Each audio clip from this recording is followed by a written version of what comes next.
Hello, everyone, and welcome to our glorious Ashes of Creation November development update. We hope that everyone has been having a wonderful month. It has been a long one for us, even though it's like short. So, because of the holidays, it just makes everything so cram packed for us. So, we're like I trying to make know. sure we get everything done. Same with December. So, it's like those two sprints for us. In development, we use like sprints and milestones to do our calculations of what we're going to be doing and A little milestones. hectic. It gets a little hectic, yeah, because everyone's just trying to power through, but everyone is amazing and doing rocking and rolling and kicking major butt. But of Yeah, course, oh, go ahead. it's always interesting. The end of the year, we have these two back-to-back streams in November and December, and then our longest stream until the end of January. So, That's true because January is so long. That's true. yes. But of course, I'm Margaret Crone. I'm the Director of Communications here at Intrepid Studios. And with me, as always, is Stephen Sharif, our Creative Director. And we have a whole slew of things for you. We have some quick reminders. We're going to try to go through this pretty quick. Artisanship Preview, which I think a lot of you crafters out there are probably really excited about this. We've had a lot of questions. And of course, to preface, this is going to be more of our core functioning stuff, so not super in-depth in regards to like manual crafting, but we'll talk a little bit more about that. And of course, if you have questions, feel free to pop those into the Twitch channel, Discord, and of course, we have a watch party on Discord right now. So there's a lot of places for you to interact Yes. with us. Our community team is full throttle. So of course, we are always pulling those in after those segments as well. And then we'll have like a quick little studio update, art update, and then do our Q&A as well. Like our forum Q&A that we always pull from. But before we do that, we do have our spotlight. Whoops, wrong one. There we go. Our spotlight comment. So if you on our development updates, leave a comment, subscribe to us. You may be selected. Make sure that you have it so that we can see that you're subscribed to us, and then you will maybe get your comment selected. It's random. So today's comment is from Pa Beats, and they would like to know, it's less of a question, more of a statement. Caravans are my number one most loved feature when it comes to MMOs. This is it. I will pre-order the game the first time in like 15 years. P.S. Would love to see the other side of that feature. Specifically, how a party of robbers attacks a caravan and how they can then flee and sell it to a fence or something of that sort. Hmm. Yeah, I figure we could talk a little bit about that. Sure. It's less of a Yeah, question and more of absolutely. a statement. And if you Yeah, guys no, didn't know, we showed off caravans. So if you're curious about those, definitely I check that out. there's a lot of people in the studio that share that excitement for caravans as a system. It is the epitome of risk versus reward, obviously, and knowing that that is a core pillar of a lot of the systems design in Ashes, caravans represent that very well.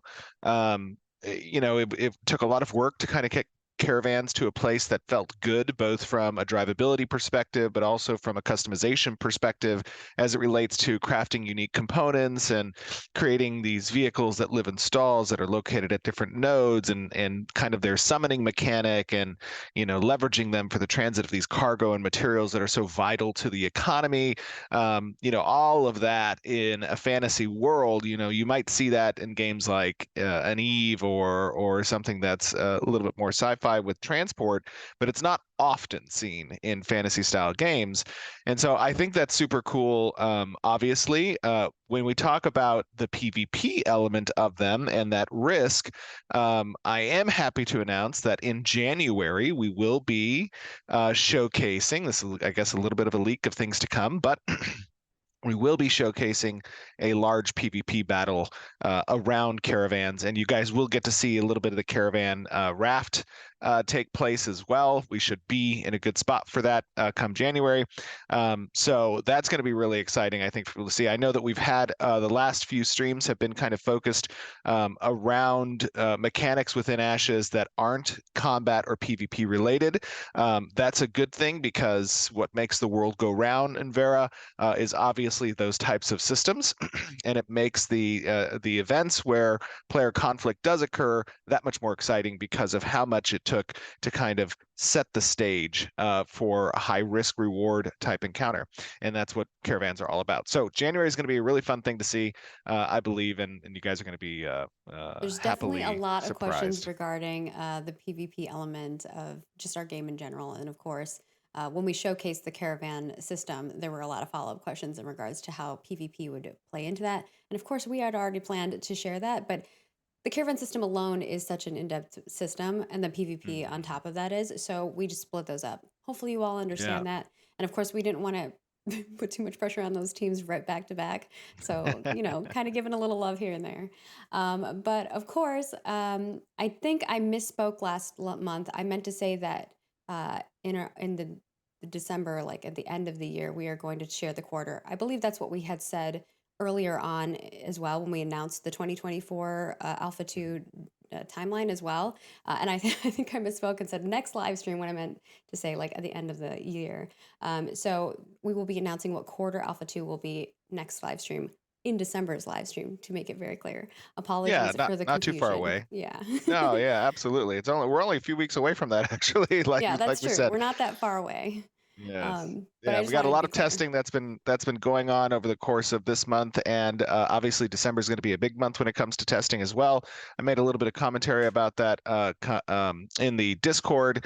Things are heating up for sure, but I do want to temper expectations. I want to remind everybody that this is alpha Alpha. testing, Yeah. right? And so because of that, you can look historically at how far the game has come year after year, the improvements that get made. And what we're about to show you right now, which is a little over an hour long showcase regarding all things artisanship, right?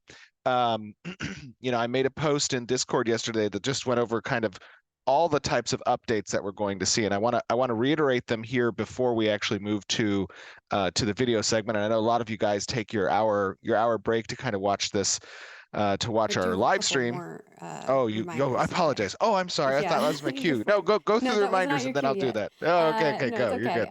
good. But yeah, I just wanted to kind of let people know that that was a misspoke on my side.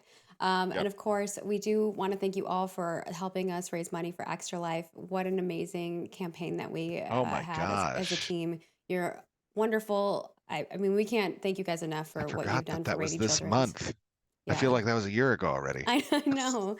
But we did put an article up. It also has like the winners too, and all the winners have been reached out to and given their rewards. I think the last of rewards are the 3 thank you videos, which we're going to be recording right after this and sending out. So everyone should be getting all of their things or have information on when your things are going to be shipped to you. So I just wanted to reiterate that to folks. But we're Yeah, in and touch with and just everybody. a So and just a last a last parting comment regards to Extra Life.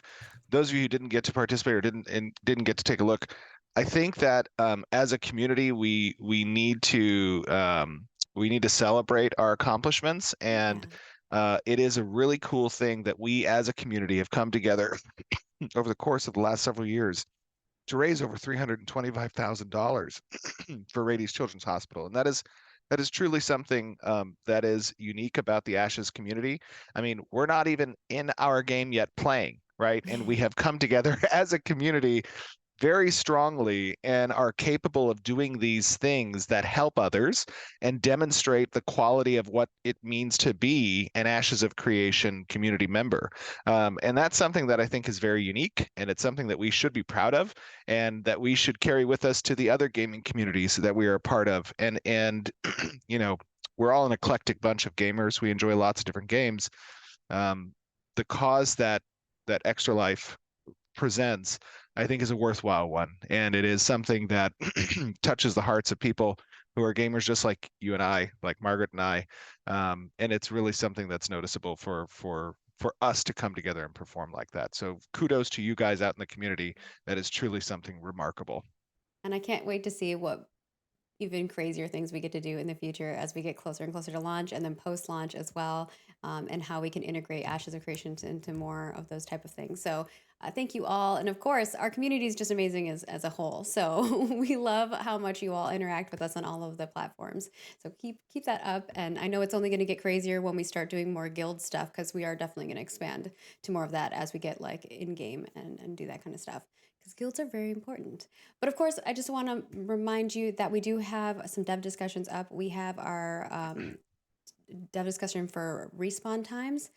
So if you have not partaken in that, we are going to be wrapping up our reporting for that. So please feel free to pop in there, give us some of your thoughts. Of course, you can, even after our reporting, still continue to give us feedback. We always go back and double check things, but did want to do that. And of course, I wanted to give you a little teaser. Wagner shared that the next one will be on drop rarity. And so if you have feelings and thoughts on drop rarity, which I know most of y'all out there do, definitely give us your thoughts in regards to that, because we are going to be compiling a report for the dev team in regards to that. Also, I don't have an asset for this because it's more of a surprise thing. We always do something kind of cool and fun or silly during the holidays, but our next one is going to be a bonus dev discussion. It's going to be a special holiday delicious dev discussion. For those of you who have partaken in the past, we've made some really cool recipes and things like that, and especially tying in with the artisanship stuff for those who enjoy cooking and things of that sort. You definitely want to head over to the forums next week and vote on which Varen holiday recipe you would like to see. And we'll be putting some of those out to share with you guys for the holiday season. And hopefully some people will make them and then you send us pictures, because that'd Yeah, be that really would be cool. super cool. What if some people did make them and we had a little bit of like some alpha keys that we gave out for the Ooh. best version of those recipes? Maybe I don't not know. That best, could because be we that'd be interesting. hard. We'd have to do a whole Oh, campaign for that's that. true. But That's true. We could do community voting. we could I don't know. I'm just we thinking. can figure something out. Margaret's like, We can Steven, maybe no, yeah. quiet. We might be able to do something like that. Definitely contests in the future, but I think we might be able to give some alpha keys away if people make some stuff and share with us Yeah, as that'd like be cool. bonus, not contest oriented. We'll Yes, see. that's right. We'll discuss on that front. And of course, just reminder that the Unseen Order will be ending January 17th. I know that some people just want to make sure that they're being conscious of that. So if you would like a pre-order pack, this is the last time we will be offering a pre-order pack specifically. So if you would like that, definitely head on over there and snag yourself one. And with that, Stephen, I will hand it over to you to do some prefacing. Thank you. All right, let's everybody breathe together on stream. We want to breathe in, hold, and breathe out. Okay, so as a reminder, this stream is going to be focused on artisanship as a whole. And artisanship in the economy is obviously a very integral component of creating a world where progression matters, where decisions and choices matter. The world state that is constantly in flux and changing around you is very relevant as it relates to supply and demand within the economy. That creates opportunity. It also creates, unfortunately, downsides and downturns. But that keeps a market interesting, right? It also And makes you so, remember things. The times when you're yeah, having struggle, when you win and overcome those, absolutely. is like the things you remember the most. I mean, imagine your favorite guild moments are usually when you're like, we tried 10 times on the boss, but then we finally Oh did yeah, it, right?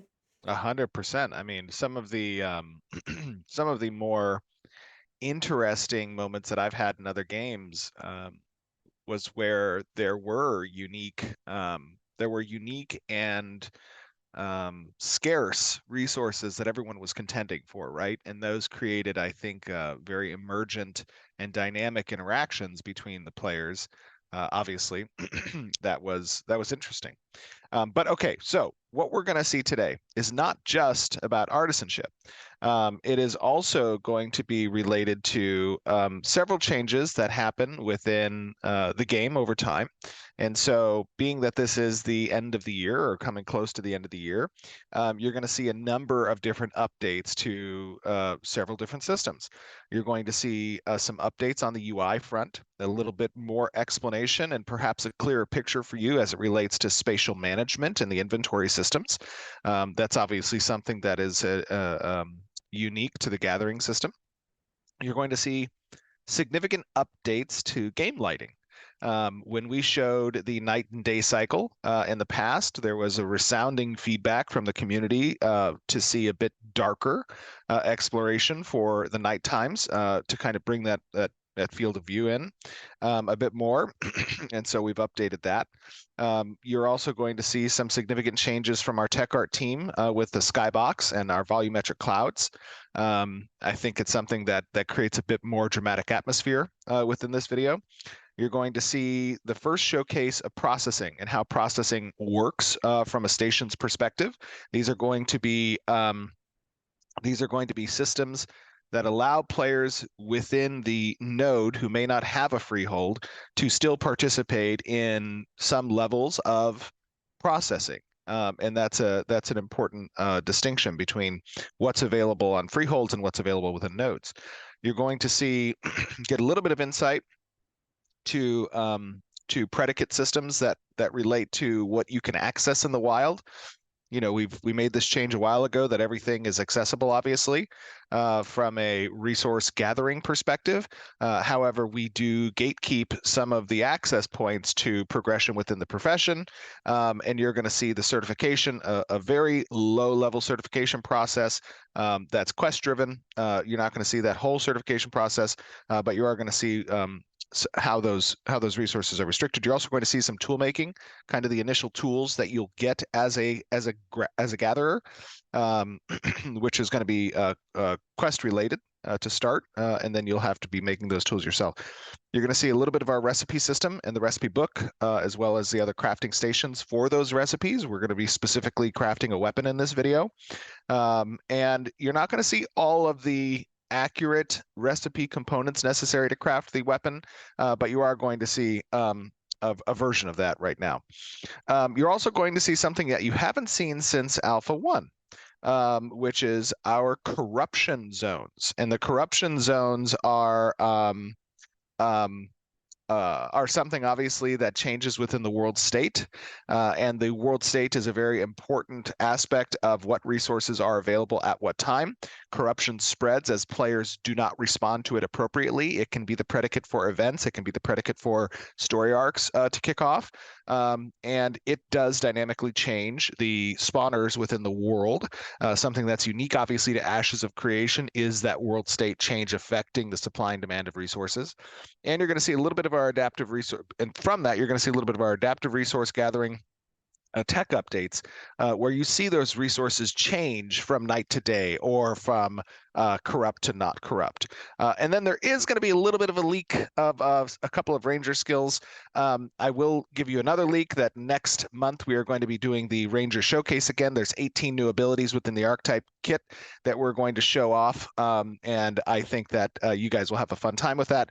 But we did have to dispatch a few wolves while we were out looking for resources during this live stream. So with that being said, I do want to leave off with the last disclaimer. As you all know what I'm about to say, this is still alpha. Yes, that's right. This is still alpha. This is still a work in progress.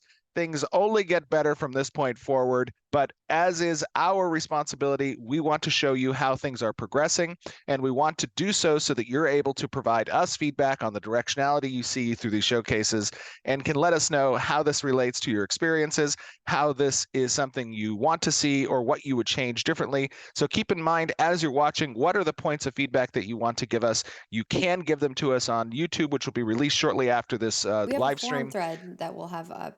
That's the best way because it makes it the easiest for us to compile. It is the best way, forums, but I know not a lot of you are keyboard warriors on the forum. So if you want to be out on the Discord or on the social medias, if you prefer to talk, and then of course any social platform, like Stephen was saying, you can leave us feedback. Yes, on, of course. absolutely. Let me think. Was that the last thing? Was that the last thing? I think that's the last thing. I think that was the last thing. We will see you guys in just over an hour. It's always like one of those things where you're like packing when you leave for a trip and you're like, did I bring everything? I know. Did I got my phone? I got my wallet. I'm good. All right. We'll see you guys in just a little bit. Side.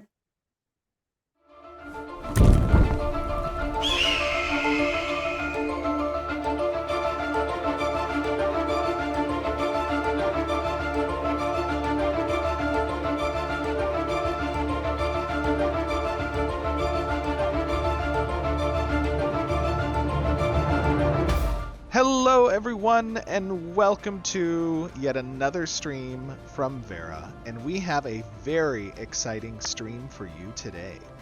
We are going to be going through the Artisanship System, and it has been a little while since we last talked about artisanship and showcased the gathering, and we're going to do a little bit of that today. And we also, during our last stream with Freeholds, talked a little bit about processing, and we're going to be doing that today as well. And we're also going to be crafting something pretty interesting. And I have joining me 4 of our glorious team here at Intrepid. Some of them regulars. I think all of them actually regulars, have been on the stream before. We have 2 of our glorious designers, Mike and Corey. Mike, Corey, how you guys doing? Doing Good, great. how are you? Glad to be here. Doing very good. I'm excited to show off what you guys have been working on and how far it's come since people last saw it. Yeah, same here. It's very exciting for us. Yes. We also have joining us one of our glorious engineers, Alex. How you doing, buddy? Doing great. How are you? Doing very good. You have been doing a lot of work on the engineering side of things, getting all these glorious designs up and running. It's going to be exciting to take a look at that today as well. Yeah, it's been a challenge. I have to fulfill all the wishes of my designers. Wasn't that bad, was it? They're like, wait, all of our wishes? That's awesome. Nice. The one that passed visibility. Yes. We also have joining us for, this is your second time now, Nathan. Our glorious the producer, double Nathan. feature. I know, back to back. I know. The artisanship is the peanut butter to the jelly that is Node, so I'm super excited to show how these start interacting with each other. Yes, it is totally 100%. And you guys have done a great job so far. I know you guys have been really pushing it this last sprint, and it has definitely shown through to me. So I'm excited to show the audience. All right, so why don't we talk a little bit about what we're going to be doing today. Corey? Yeah. Mike? Yeah, sounds good. You had brought up that you had done a little lumberjacking, but we're kind of interested in getting into some mining and herbalism because you picked up a recipe. I think it's like you were saying that's a pretty nice sword or something. Oh, So okay. Let me take a look at that. Weird. That's going to be in my inventory? yeah, it should be in your inventory. Yeah. So I was thinking we could go out and get some of the stuff that we would need to make that sword. Okay. Some of them are a little harder to come by, so I'm not sure whether or not we'll be able to get our hands on that. If not, I think we might have some stuff for you. But yeah, I guess we just need to kind of get our stuff together. As you mentioned, or as I mentioned, you already did some lumberjacking, but we'll Yes. probably need to get you herbalism sickle Okay. and maybe some extra bags so you have some space. sounds like a So yeah, good let's make our way over to the agricultural supply. I think there's one of those built in Winstead right now, so we can head down there and So now talk to me a little bit about, obviously we have this recipe. When players are looking to create different items in the game, they're going to need to go out and either purchase or get drops of recipes or trade with other players.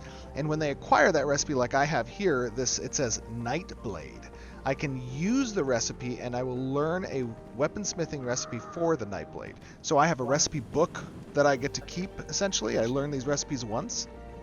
Yep, pretty much. There might be some unique cases where some recipes might have a charge count, so when you craft it 5 times, it might disappear, but generally, most of the cases, all the recipes should be permanently learned. Okay, nice. That's very cool. And right-clicking this is going to consume it, I assume, but I do get a preview of the materials that we need. And Corey, this is what you were talking a little bit about, going out and collecting some of these. There's a night opal moon bell. I assume that is some type of flower. yeah. So the night opal and the moon bells those are the ones that I was kind of alluding to. They're a little difficult to get our hands on. The night opals, you basically can't see them at all during the day, but as it gets closer to night, if they're in the world, they'll sort of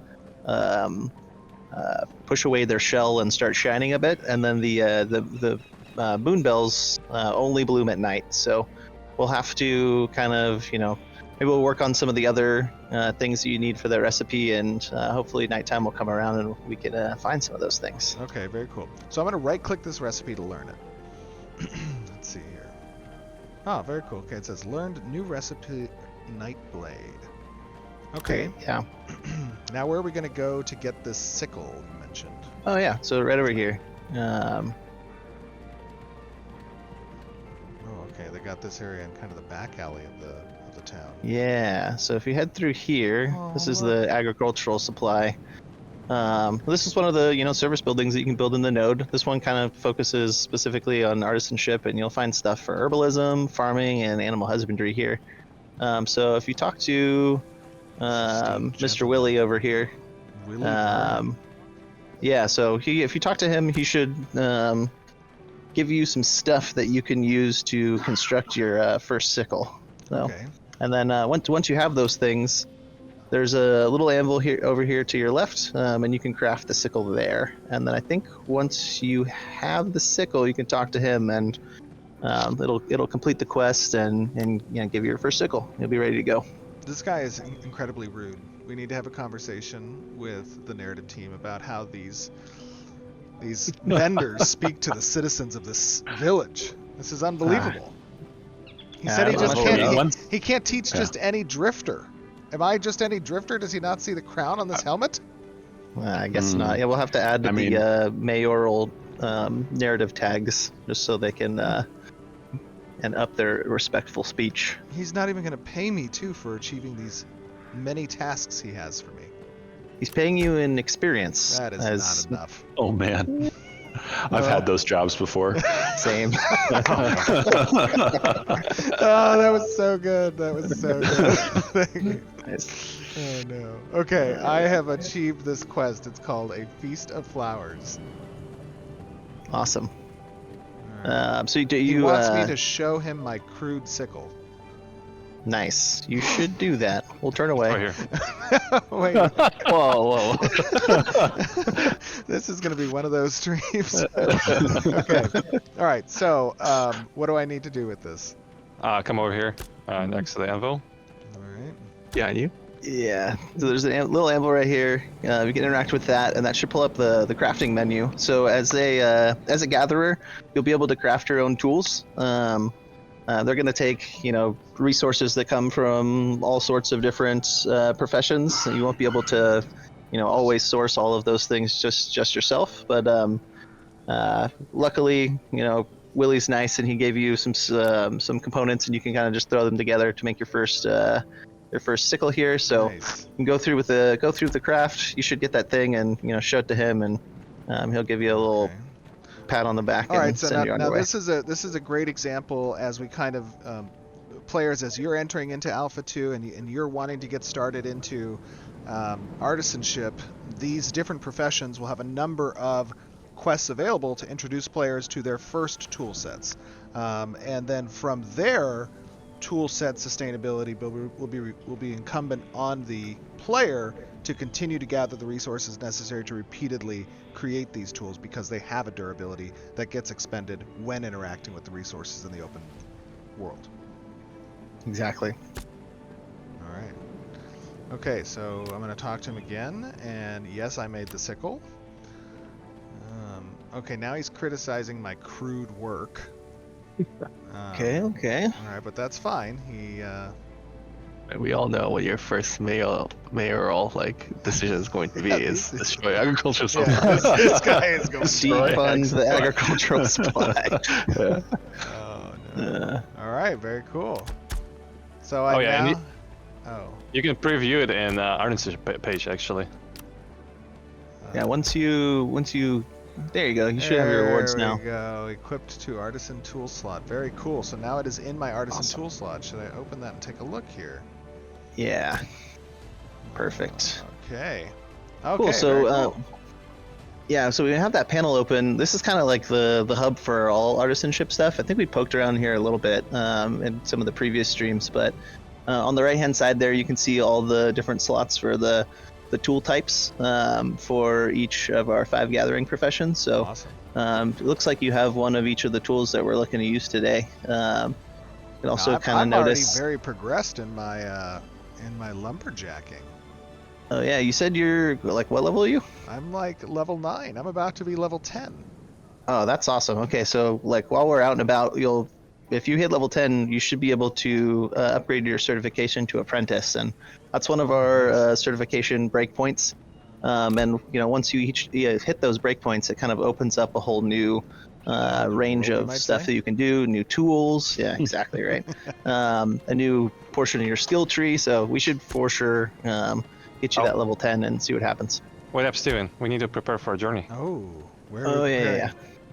We So- need to get some potential bags. Oh, okay. Yeah. So we talked about this in the past with the Tetris inventory, kind of having different spatial layouts of our bags and also our resources.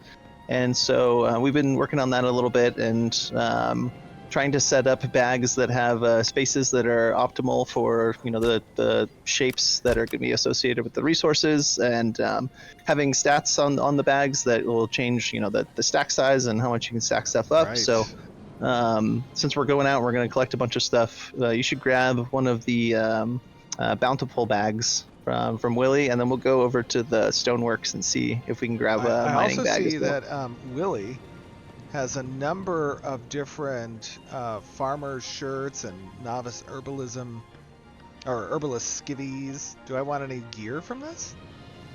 Yeah, it's up to you. I mean, there's gear for all of the different crafting, gathering, and processing professions that'll help you, do those different trades. So it's up to you. Like if you said you're higher level in lumberjacking, so you could grab some of that stuff to kind of compound on the stats, make you faster at chopping, or Oh, should I go maybe over find to some that rare guy to stuff, buy that so- stuff? Okay, cool.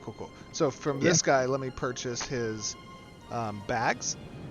Yeah, why don't you grab the bountiful bag from him. The bountiful ones are pretty great. They I think they have the increased stack size on them, so you can stack up more herbs in that bag than you can in others. I see also- that there is a novice herbalism bag. And if you Yeah. scroll down at the bottom, there's Alien Herbalism Basket. Oh, okay. So I'm gonna grab the basket. Yeah, All right. Done. I got one of those. sweet, Do awesome. I need anything else? Do I need any other bags? Yeah, let's run over this way to the stoneworks. There's another gentleman over here that we can talk to, kind of standing by this crane. Okay. And you can do the same thing from him. Throw a little gold at him, and he'll give you some bags and stuff. I'll get from this guy the stone. Let's see Novice here. bountiful mining bag. Novice bountiful. Okay, got it. Awesome. So now those bags should be in your inventory, and if you right-click them, they'll equip. And then if you go over to your materials tab, you should be able to see those new bags that we got. Okay, so just real quick, you were speaking earlier about the unique stack sizes as being part of the kind of asymmetric design for bag crafting. And these bags have specifically curated benefits for stack sizes of the type of resources they relate to, and that's the specific profession of gathering and the resources you would gain from those different unique professions. So by equipping this herbalism bag, whoops, let's see here, and then also let me just open up the materials section, and this one, I see now I've actually gotten a unique looking structure for the Aelin herbalism basket, and those are the types of structures that you would expect then to gather that are the gatherables for herbalism, correct? Correct. Yeah. So that's not necessarily to say that I can't collect non-herbalism resources. I could, and I could put them in that bag, but it just wouldn't utilize the most beneficial aspect of it, which is the higher stack count for those types of herbalism resources. Yeah, exactly. We can also, there can also be constraints on the shape, right? Like we were talking about, like you can kind of see. I'm not sure what materials you have in your bags, but like I have a couple pieces of wood that are 1 by 3, And so, in the herbalism bag, I'm not sure that there's any slots for pieces of wood that are that size, right? So, there'll be some constraints and benefits in terms of shape, and then also, the stack size based on the type. So, Okay, cool. Very cool. So now Like, let's. good- Yeah, go ahead, Mike. So a good example would be if you equip the mining bag as well on top of the herbalism bag. You'll be able to see the shapes are different, but you can see the mining bags are 2x2s and herbalism bags are 1x2s. So you can technically put herbs into your mining bags, but you won't get the benefit of the stack bonuses of the mining stuff, Love right? it. Yeah, that's very cool.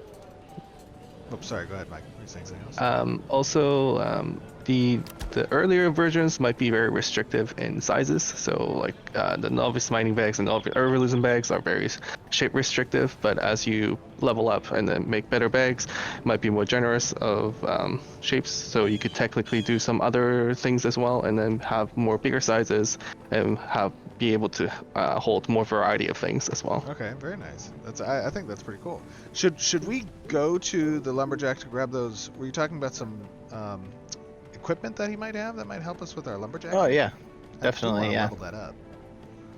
Sweet.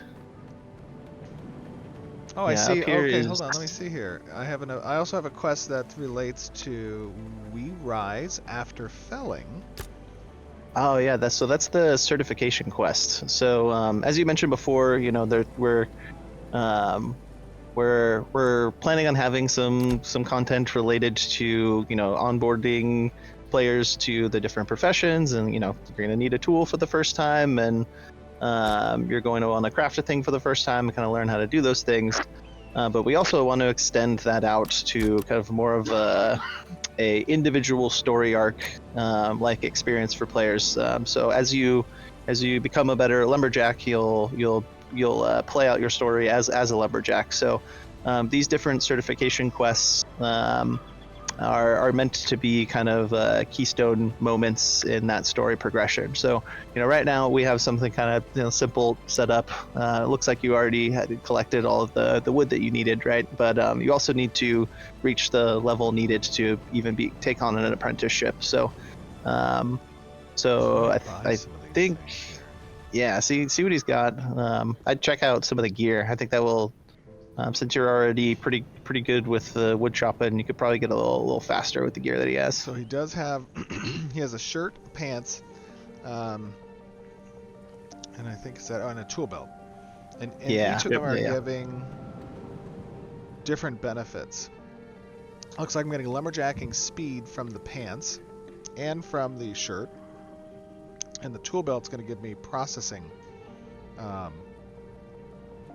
Oh, I think you might be looking at lumber milling. Oh, that's Yes. lumber milling, well, my bad. yeah. Lumberjack, So at this tool service belt. building, Also smart.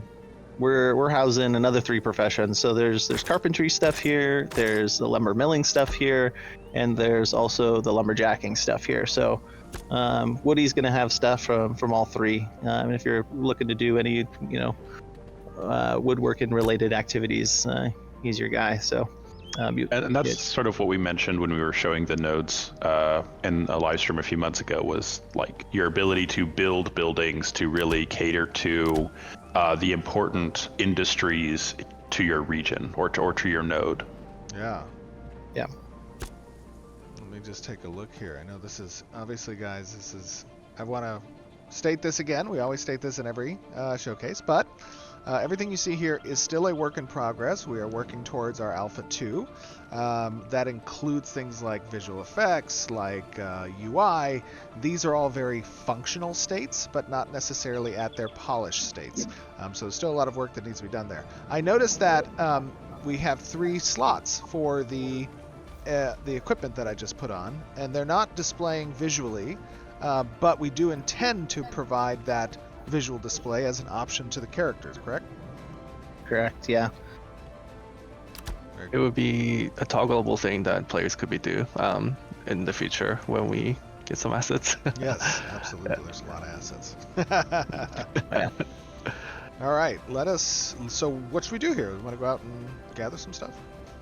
Yeah. So we're kind of scouting out there. beforehand, and we know a pretty good spot. If you're heading out kind of past the smithy, you should see a good old Tower of Carfen out there in the distance. And if you head a little bit east of that, you can kind of see some like rock formations up there. That's where we're heading. There's a nice little valley in there. I think it has pretty much everything that we're looking for. So. Okay. I love the autumn look out here. I think it fits perfectly for this time of year. I mean, Yeah, definitely. We did just have Thanksgiving. Feels kind of a little bit like Thanksgiving out here. It does feel like Thanksgiving. It's beautiful. I really like the colors. It's turning out really good. Absolutely. It's my favorite season so far. Oh, By the way, really? does Vera have Thanksgiving too, or no? Hey, no trying to get lore out of me. This is an artisanship focus. Give us And the one lore. thing we I won't tried. leak during a live stream. I know, right? Lore. The one thing. I really love the leaves falling down effect. Just when you're walking Yeah. by. It's nice. Speaking of Yes. leaks, however, I know that I am playing a ranger class. You might see a couple of early look at the ranger skills here in case we run into any potential resistances. But next month we are doing a ranger update, and it's going to be pretty fun too. So there's a little leak. Little leak. Nice. I see how it is. It's okay for skill abilities, but not for the lore. That is Aw, true. man. That is true. The lore is safely guarded. Unbelievable.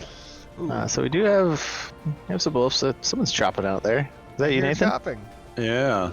Oh, Thought I'd nice. get a little I jump I on see it. it falling in the distance. Ah, Where? that's great. Let's see. Over to the left.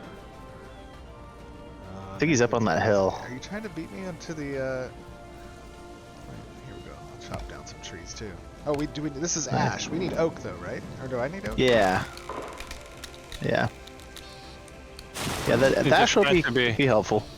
Nathan just trying to become Grandmaster before you, Steven. Exactly. I will leave Oh, this God. land a barren wasteland. He's There'll be no trees for you to chop. he's sicked some wolves on me.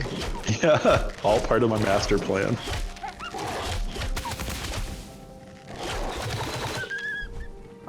Nice. Alright. Yeah, I'd get a few of these oaks, at least enough to level up, and then we need to find some basalt. Basalt is going to have the zinc and copper that you need. Oh, here's some over on the ridge. Where at? Oh, yeah, up the cliff. Basalt. Yeah, can you see me? Ooh, that area looks kind of twisted and gross. Yeah. Ah. Wolf. Where? Oh wow. Really aggravating quickly. What? So now this area appears to have a little bit of a corruption that started seeping in. Looks like Yeah. the citizens of this town aren't doing their job. Fight back the corruption. Whole neighborhood's going to hell. There's Spooky. rubies here too. Yeah, I think you can grab those. Yeah, it's novice. Yeah, these Go. are the new rubies that we just introduced with chaos physics enabled. Oh, nice. Thanks to Noah and some magic from engineering. When you see it gather, you see that shudders. Oh, that's awesome. Love that. That's Yes. super cool. Additionally, Yeah, if you open your backspace now, you'll see that your mining bag has now rubies, and it prioritizes based on your stack size. Oh, let me see here. Hold on. First, let me gather a little bit of. Look for some basalt. I think there's some over here. Any basalt over here. To the right. There's one right there. Yeah, Oh, there we here's- go. Right here? No, this is opal. Nope. Right here. Oh, Opal. I can't even interact with the opal. No, it's right here. yeah. Basalt. Oh, don't we need opal? I think so. I think we need night opal, which is the one that only really appears at night. Okay. Interesting. Oh, I've gotten some zinc and basalt. Nice. Okay, so you got lucky. You got the drop chance. So this gave me Yeah, two really- things. It gave me zinc as well. Yes. Yeah. Yeah. So when you're mining stone, like we're trying to do stuff that makes sense, right, with the drops. So in stone you'll find metal and gems, and depending on the the tier and the type of stone. There'll be different kind of selection of gems and stuff that you can get in it, or metals. So you may, if you're trying to target a certain metal, you might want to consider some particular stone as well. And as you get better at mining and doing stone related stuff, you'll kind of learn the ropes there, so you can make better decisions.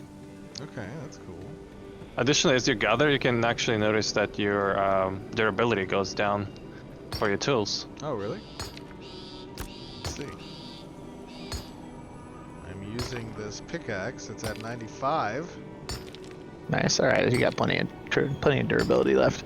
It's good to repair when you get into town, though. So it kind of sucks when you find something real nice and your durability's low or your tool's broken and you won't be able to 94. hit it. Ah, nice.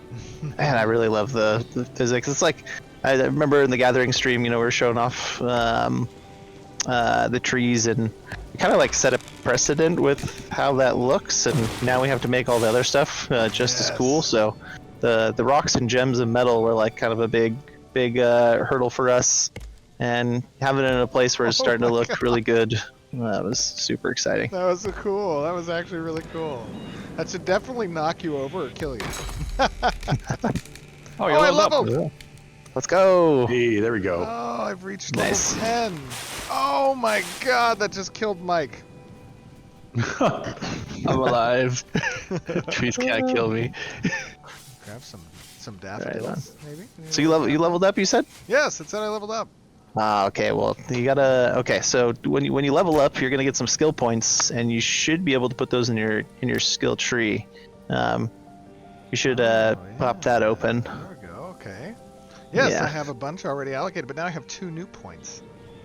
Oh, nice. Yeah, you should spend those and poke around in the tree a little bit. But yeah, that is something that we're wanting to do with our artisanship. Both, in all 3 of the branches, you'll have skill trees for your profession. So those skill trees, you'll be able to find passives that'll give you stat bonuses and predicates for extra functionality within whatever the profession is. Access to stations. Expanding out some of the various systems, like you can see some of the surveying ones, right? Like you can add extra pylons or extra scanning range and lower the cooldown on how often you can survey. So we're trying to make those trees interesting and give people different paths so they can progress through. Oh, that's cool. Yeah. Very cool. So obviously, I'm looking at this the skill tree right now, and I see one side is dealing primarily with yield, the other side is dealing with, with rarity, with quality. The other side dealing with yield, and then the survey system. Yeah. Talk to me a little bit about the survey system.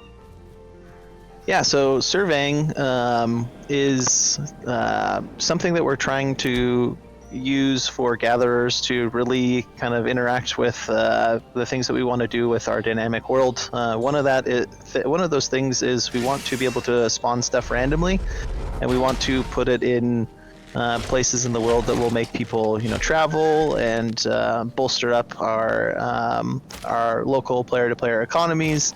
Have people kind of actually be out in the world looking for stuff and not standing in the same place waiting for a tree or a flower to respawn over and over again. So we're kind of having the best of the both worlds, where we have our lower tier stuff that will fill out the base look of our world so that it's always kind of looking good, and then the higher tier stuff from Apprentice onward will always kind of spawn randomly in places that we've deemed look good and make sense for what that thing is. So surveying is a way that you can track that stuff down. It will help you find places, will help you find particular resources, will help you find resources at a certain rarity.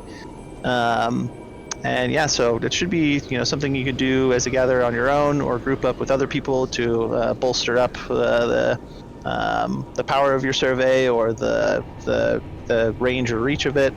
So yeah. It says I need a higher certification for this tree. It's Oh. a corrupted oak. Gotcha. Well, you just leveled up, so I bet you if we went back to town Oh my and god! There's some fucking crazy. Or excuse me. There's some crazy. Oh no! We're gonna need to bleep that Oops, out. bleep that out. There's some dude up there. That's awesome.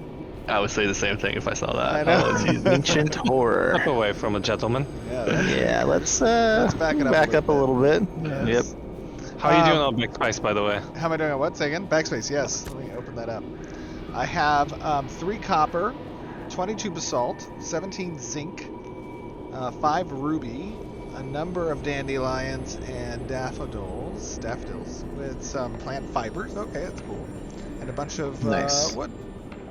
And as you notice, all of those materials actually sorted nicely in the appropriate bags based on your stack sizes. Oh yeah, that is pretty nice. So it didn't misplace them in a different bag than what is best. Yeah, it prioritizes basically the best stack size first, and then it finds the other empty spots after. Yeah, That's a pretty we're nice quality of life feature. definitely. We there was a lot of discussions about the spatial inventory and the different stack sizes, and whether that could cause like confusion for players or extra stress on sorting of inventory. And I was like, all right, well, no matter what we do, we got to try and make this as easy and usable for players as possible. And luckily, really smart people like Alex and Alec and our UI team, Colby and the gang, that are helping us make the system that we want function really nicely. So that was one of those features that came on. That's like, all right, well, I don't have to every single time I get something look and see what bag's the best for it to be in. The code can do it for us. So Very cool. nice. Oh, Are we ready to head back now? Yeah, let's head back to town and get your apprenticeship. Let's Yeah. do it. Now, obviously, let's talk a little bit about how gathering is a bit different in Ashes. And one of the most unique things about, I think, the world is obviously the number of different systems we have that change world state. We just saw a corrupt zone. Hold on, let's get this dude. Oh, okay, done. We just saw a corrupt zone, and that zone becomes corrupt after a period of time in which players are not addressing some issues that arise through certain events or through certain story arcs, and that corruption can spread, and corruption changes the spawners for resources and for monsters, and that has a fundamental effect on the resource economy of the game. Yeah, definitely. It plays into scarcity. It gets players out in the world searching for different things that are predicated on the dynamic parts of our world. Right? We can do stuff with day and night time. We can do stuff with seasons. We can have things that are specifically related to some event or story arc or corruption. Even particular locations. Right? The regionality of a biome. Some frozen tundra place that's completely covered in ice versus the riverlands and the lushness there. So don't want to just have that stuff in and not be doing anything with it. So we're trying to play on that for gathering and open up the diversity of stuff that you can process and craft by finding those things. So Yeah, I love that. We mentioned actually a time of day and seasonality as being part of that world state change. And as I understand it, we have a number of different, let me see here. Let me go over to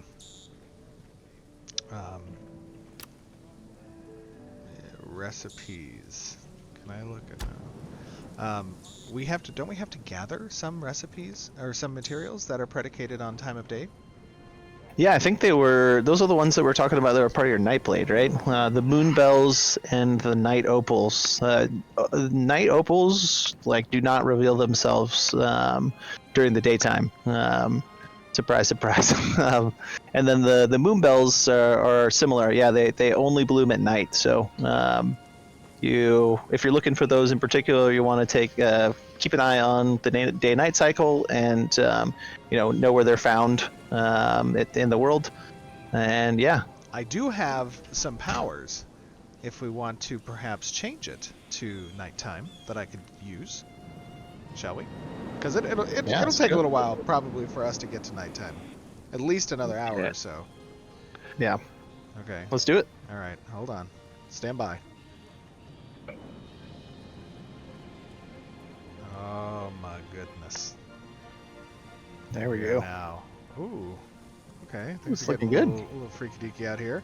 You guys will probably notice that the nighttime is significantly darker than when you guys last saw our nighttime update.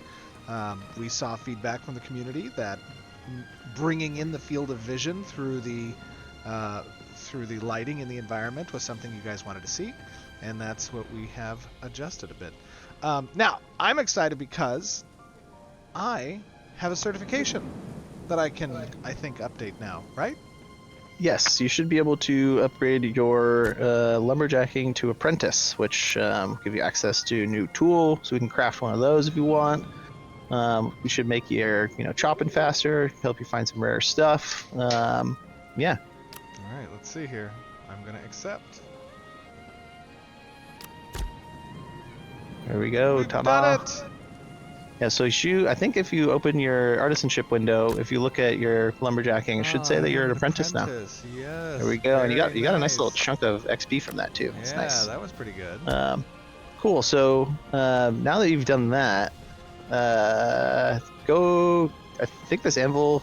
Yeah, this is the same anvil as the herbalism. See if you can craft a tool there. What materials do you need? It says that I need zinc fragments and oak timber for novice lumberjacking. The apprentice requires zinc fragments with copper fragments and oak timber. Awesome. Okay, well, that's all novice stuff. So the way that the certification stuff breaks down is that everyone gets to be a novice everything. So all 22 professions the players get to be novice of. And then it starts kind of like narrowing from there. So after that, you'll only be able to be an apprentice of 5 things. You can be a journeyman in 4 things. You can be a master in 3 things, and you can be a grandmaster in 2 things. Nice. So you'll need to narrow, but you can also sort of diversify to support the professions that you want to push further in. So now, obviously, those restrictions are in place in order to create a dependency cross-player faction, right? For how players specialize their progression in the artisanship trees. Yeah, I mean, like,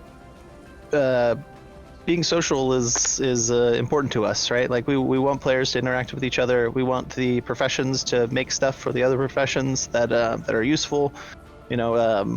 I influenced quite a bit by the Star Wars Galaxies style crafting, and just having people in your network that can supply the metal that you need to make your armor, and the flowers that you need to make your potions, and maybe the potions that you need to make your enchantments. That to me was really interesting, and part of the gameplay, of economic gameplay of being a good crafter, being a good gatherer, is having that system. So and it really plays into the economic field of a particular server, right? You can come in and be like, I want to be the potion mogul here, right? And like having good sources and having a guild that supports you is just really, really interesting. And without sort of narrowing down what you have access to yourself, it takes away from the ability to achieve that, right? So yeah. So now, okay, we're going to be creating this, you said, apprentice tools. What do I need to do that? It said zinc fragments, and I think copper fragments. Awesome. So the zinc fragments and copper fragments are going to be from the metalworking profession, and then the oak timber will be from the lumber milling profession. So since we're here, we can do the lumber milling, and this is the station that you need right next to us. So this is the debarker. This is one of the few stations that lumber milling has. Is the debarker, the head saw, and I think the drying kiln, along with the refinery. So this is the novice station. And I think this is an apprentice version here. Since we're at a service building that's built, the service buildings usually come stocked with some better base stations, and then you can kind of progress them from there depending on how you expand the buildings. But so why don't you interact with this? And I think this is the first time that we've ever done any processing. Any processing, yes, absolutely. Yeah. Now we alluded to it a little bit when we were showcasing the freeholds, but this is everyone's first look at kind of how processing works. And as you said, we're looking to make some oak timber here. And as I've clicked on the oak timber to add fuel, it says, to the oak timber side. Talk to me, Mike, a little bit about what fuel does for processing. So fuel is the basic requirements on top of the resources that you need to craft a thing. So every processing station will require some kind of a fuel to automate the process to make these processed resources. So most of the resources or any type of resource or items could technically have a fuel value attached to them, and then each recipe will require some kind of a fuel value to be met to be able to process these things. So think of it as like if you're melting ore, you need to put fuel to fire to melt the ore, right? So that kind of concept exists on all our processing stations. So when you click on it, you should be able to put the oak wood or anything that you have gathered wood. Yeah. So I've added one of the oak wood, and then I also have a number of different herbalism resources here as well. Do those act as fuel potentially? Yeah, most of our resources will have some kind of a fuel value to it, and like I mentioned, like some items do. But for this recipe, you'll only need one. Some other recipes might need 100 or 50, etc., etc. But the thing is, some items might be just catered towards being a fuel, right? So something like charcoal or something like coal, something like anything that is just designated as a fuel will just have a very efficient fuel value. So you kind of want to save that for higher recipes, or something simple like this one. You can pretty much use anything that's common or lower or degrade, or sorry, the tier 1 items to be in the fuel. Okay.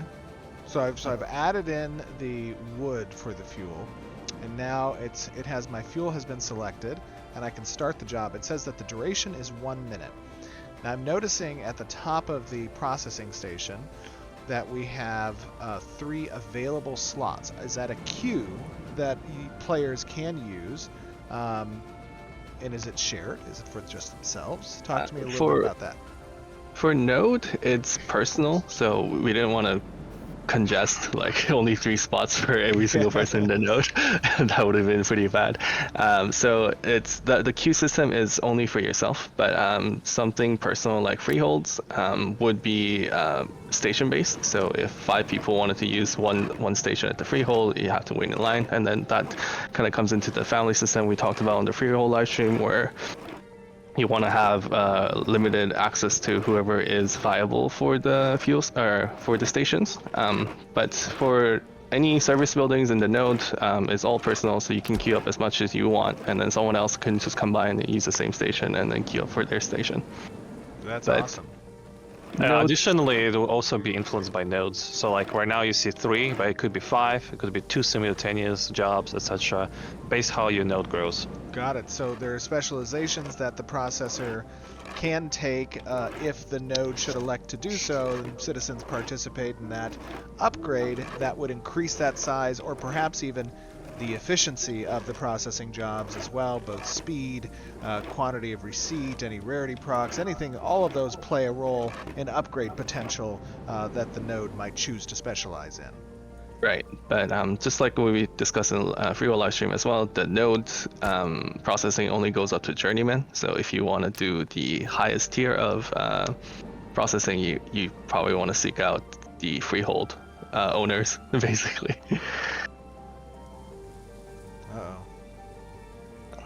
Did I might be full. Hold on. I can't claim it yet. I need to. Your backspace is full. Who needs this cheap glint here? Actually, let me move I didn't need to delete that. Whoops. One, Okay. are you just throwing money away? That's how rich you are. Pretty much. Additional thing I would like to add for processing, as you can see, Like- you could cancel the job also. So like, let's say you accidentally schedule the wrong one, and the only thing that gets consumed is the fuel. So fuel is basically a sink for these jobs. Got it. Okay, so fuel's always sunk regardless of if you cancel the job or not. Yeah, another thing as well is that when you're choosing the job, you'll see kind of on the right hand side that we have something called job size. Oops. And right now there's only the ability to make one job size, but this in the same vein of having like more jobs that you can queue and like better stats that make them go faster or proc extra resources. Job size is another thing that we could do, right? So you probably don't want to use 3 entire slots just to make 3 pieces of oak wood, but if you had a job size that was 20, you'd be able to make all 20 of those with the one job size. So that's a little different than what people are used to with I'm making exactly 17 pieces of oak timber. You might need to Right. do a job size of 5 plus 1 if you need specifically 6. So That's awesome. yeah, so those we are also influenced by customization options that the node can participate in as well, and perhaps policies and or relics. Like all those things are an intricate web of boons, benefits, and downsides that apply to these different game functions. exactly. Yeah, very cool. Love it. All right, so we've Cool, so made some timber. Gotcha. Yeah, let's head down to the smithy over here. There should be a crushing station. You can crush up the copper and zinc that you got into fragments, and then we should have what we need to make you a new pickaxe or axe. Yeah. So this is the crushing station right here. Nice. All right. It's really nice of you to have built all of these artisanship service buildings. Look at all these jobs that you're creating. This I guy know. stays here. He gets to hang out all night, crushing rocks, I doing think stuff. That is awesome. Yeah, great for the economy. Really, really great mayorship decisions. Thank you. Thank you very much. That's why I'm a term after term mayor, just no term limits at all. It's the way we like it here. Right? My personal investments have somehow miraculously just had the greatest returns of any citizen of the mayor. Agreed. I think there's only been one other mayor that was Alec, and I haven't seen him for a really long time. That's so right. That is right. Am Poor I- Alec. His family members actually came by looking for him too. Oh no. Okay, so I need to make copper fragments and zinc fragments. yeah, So I'm gonna kick off. I'm gonna add some fuel here. Oh, okay, cool. That's cool. Put this, and I'll kick that job off, and then I'll use the zinc. Oh my God. You can see the NPC working real hard. Yeah, he is. Look at that. He's a go-getter. I didn't even start the other job yet. He just immediately went to work. he needs a raise. There we go. Cool. Okay. Yeah, and just a comment too on that, right? Like we're trying to sort of marry the visuals with what's actually going on at the station, right? So if you have a job queued, and you're trying to do errands throughout the node or in your freehold or whatever, right? Like you should be able to look at the station and know what's going on with it. So he's there working, and once he's done, he's gonna stop, and you can be like, okay, there's stuff ready to pick up and have some visuals associated with that. So. As much as we can have stuff, rooted in the world instead of, throwing a bunch of UI in the player's face, that's something that we're trying to do and is important to us. That's very cool. Yeah, and to add to that, it's personal, right? So it's only like other people won't see you doing your processing. Got it. Yeah, in nodes, right? The freehold ones would be, since they are relevant to any of the people that have access to it, you'd be able to see that a job is going, right? This guy is a dedicated worker. Yeah, definitely. So now, just to remind folks, obviously, when we talk about processing as one branch of the artisanship tree, even though you have access to all branches throughout the world up to some level of degree, best processing is done on freeholds. and the best crafting is done in nodes, right? When we talk about workstation availability. But there is some overlap there, as those of you will remember from our Freehold live stream. You do have up to a certain point to progress available to you for both gathering, processing, and crafting without needing necessarily a freehold. Yeah, exactly. Much, So go ahead, Mike. Up to journeyman, you'll be journeyman's type of gathering, crafting, and processing should be available pretty much everywhere. And then the specializations really kicks in at the master and above. Awesome. All right, I have, I believe, acquired now some fragments. Right on. Well, let's head back up to the crafting station next to good old Woody Gungan and make yourself an apprentice axe. And I think we should be able to Chop that corrupted tree down. Yeah, that's right. And then also, now that it's night, while we're out there, you guys could grab perhaps some of the what were the other ones that I needed? The night opal. Yeah, I think Mike has high enough mining to get the night opal. And then I think new moonbells are novice, so you should have access to those. Yep.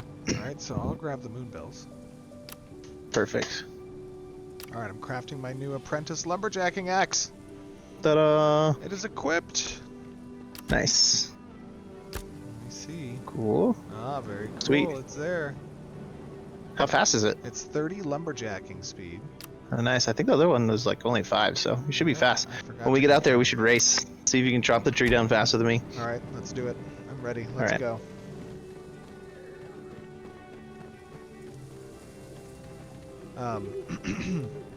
I actually really like the nighttime. I think it was it's looking it was really a good. call from the community to tune this a bit more on the darker side. Oh, shooting star. Do you see that? Ooh. Let's see, shooting star. Make a wish. Oh yeah, look at the moon. Yeah, I did look at the moon. The moon's looking pretty nice. I think it might need a little atmosphere. I like the Harbinger moon. We'll Wait, steal is the moon getting closer? Is it? No, Oh no, don't say that. that's not what we want to hear. Kill the moon. So, Do it. Corey, tell me a little bit, like, when we... Right now we're in this night phase. Oh, I love the fireflies, too. Noah did a great job on these. Yeah, Noah is next level. We love Very Noah. cool. Noah, we love you. Obviously, moving to night now is going to give us access to these moonbells and these night opals. But when things like the world state change, whether it be corruption related or time of day, it's not just an introduction of rare materials, it also is a removal of some other materials as well, potentially. So it is a and some world state changes, like we talked about with corruption, if not addressed, can significantly alter the flow of resources across the world in such a way that creates a bit of turbulence in the world market and economy. And that's what we're trying to achieve with these world state changes. Yeah. You can see Yep. out in the open, the night opals lit up. Those little blue lights all over the place. That wasn't there before. Yeah. Yeah, you can see moonbells as well by the trees. Oh, yeah. Very Nice, cool. so you The should be able to grab moon opals lit those. up. That's awesome. Those were just Yeah. kind of just basic little rocks. Yeah, so that's like we thought those were all opals, and they were opals during the day, but at night, some of them are actually night opals. So, pretty cool. Oh look, leveled up again. Oh, I leveled You're up crushing it. my herbalism. Herbalism god. Literal herbalism god. Yeah, these Oh. moonbells didn't exist before too. We're at the same spot. Yeah. Oh my Yeah. god. Oh no, the wolf. Leave me You alone. wanna protect him?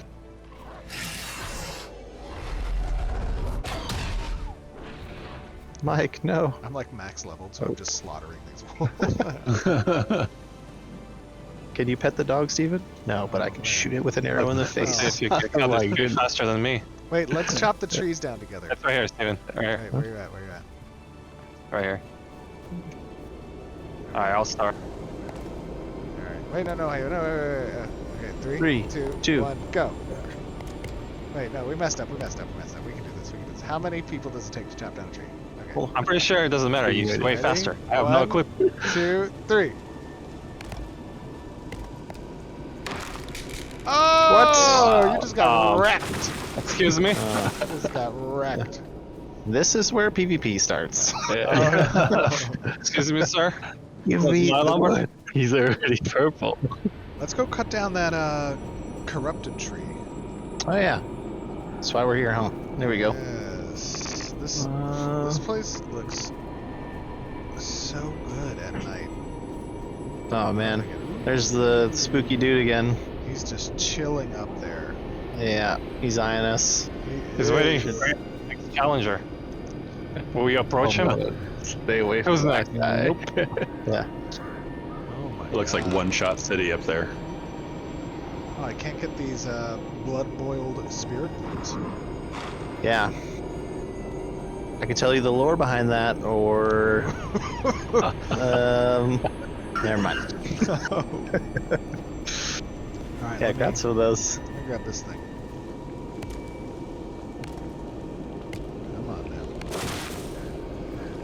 Oh, bam! Tree explosion. What do you think, Mike? You want to take on this ancient minion over here? No, I think we need to No. nerf Steven Think counting so. time. That was Sure. like less than 2 seconds. Yeah, that was really. Yeah. I was like in there and out of there. Well, maybe a little I'll be balancing taking pass notes already. necessary. Take that note down, Mike. Nerf hammer incoming. Yep. Exactly. Way to go, Steven. Already nerfing lumberjacking. I know. Yep. Yep. All right, let's. So now do we have all the materials we need? Did you guys get the night opals? Yeah, I got some. All right, Sweet. Can trade you back in town. let's do it. Hold on, let's get rid of this guy. Very good. My goodness. Oh, that was unfortunate. Animal abuse. Pete up. So now, talk to me a little bit about the sword that we're going to be crafting. Obviously, itemization in Ashes of Creation is not restricted based on class, right? So anybody can wear kind of anything, whatever is most beneficial towards their particular strategy and class kit and build. But how do we influence that from a crafting perspective? So the recipe that you learned is somewhat of a unique sword. We want to introduce as mid-level, maybe a little bit high, but generally for itemization purposes, we want to have a viable option for every build that players want to try. I know that's a bold Steven statement. knows where his city is. Yeah, I think like, it's a little where mini map to the left. where are we going? We have a mini Where map is top this right, place? guys. Come on. Is this way? I always get lost out here when I take my nightly strolls. Just run over to the south. So. Yeah. Oh, okay. All right. Sorry, Mike. What were you To your saying? left. To the left. Got it. To your left. Okay. What was I saying? Anyways, I was saying that we want to support every kind of build that the player wants to try out, and I know that's a bold statement, but that is something that we're going to attempt. Which means a lot of crafting recipes will need to support variable stats, variable playstyles, and for this weapon, for particular, it was somewhat of a unique sword because it's a sword that has magic penetration. So something that mages maybe might be able to use, or clerics. And then if we go to the crafting station, sorry. weapons right here. See? All right. You should give him the. Oh, the right. You resources, need my right? night Yeah. opal. Right. I Yeah. can trade you. Done. Okay, we got some night opals. Sweet. Accepting trade. All right. Perfect. Boom. We got some night opal. Let's do sweet. this. Now Right. Yeah, so So now I see I have my learned recipe. The night blade is under weapons category. Okay, that's cool. Yeah, not sure we touched on this on different live streams, but our crafting menus will have some required materials. So those are the things that you must have at that certain rarity. So we have the Night Opal and the Moonbell that's required, and then we have the selectable section where you can put different rarity amounts. You want to do the the zinc one first, Steven. So Okay, cancel out of there, zinc and then first. zinc one, and then now you can see that the item itself was uncommon, and then if you add the fragments in. Oh, I see what you're saying. Yeah. So the uncommon Nightblade is here. That's but the by default. adding in these legendary zinc fragments. Yep. If you summon it, now it turns rare. Okay, cool. And now you can see there's additional properties onto the item, so things change. And then if you put the oak timber, also at legendary. Also legendary oak. Okay, got it. And then now it becomes a heroic version of it, and then nice. stats increase. Okay, So these cool. are the things that we kind of want to explore on the crafting side, where we introduce maybe a new stat line or a different proportion or ratios of stats at certain tiers. And when you craft these items with using better materials, the rarity of the item increases. For demonstration purposes, we're using legendary, but basically when you use a higher tier than the recipe is intended for, so we could technically build this item with common oak timber, then zinc fragments, then that would produce an uncommon item. But since we're showcasing this at legendary tier, you can move up the tiers and have the stats increase. That's awesome. And so obviously there's going to be a number of different types of selectables that you can incorporate as part of the crafting process, each of them having unique results as part of the stat block for the weapon, but also increasing the quality predicated on the quality of the selectable that you're contributing. Right, that would be our sub recipe system that we'll kind of highly touch up on. So a common copper sword might have sub recipes that changes the stat block completely, which would be, let's say, a brutal copper sword, which specializes in crit damage. But that would be changing the selectable items from oak timber to ash timber, for example, right? Yeah. And then when it's on the selectable level, we can choose the rarity of those resources to increase the rarity of the item produced. Awesome. And each time you're kind of unlocking a different result with regards to that particular recipe, you're learning that interaction between the selectable materials and the output that comes from it. So learning one recipe actually learns you a multitude of different potential rewards from that one particular recipe.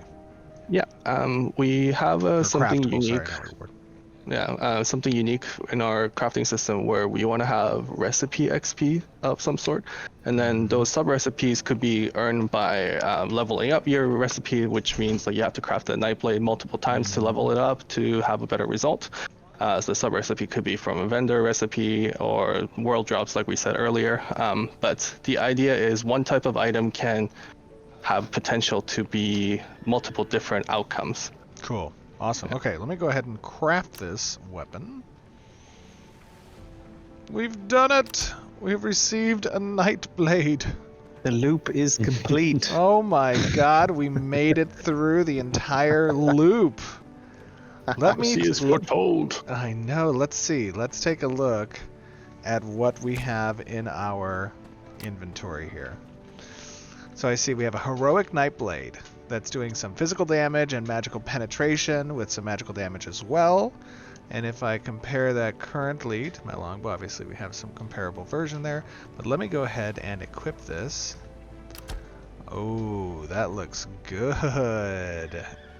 That looks awesome. You're styling. You are styling. You put in the work, and now you're styling. Oh, I love it. That looks super cool. Sweet. Very nice.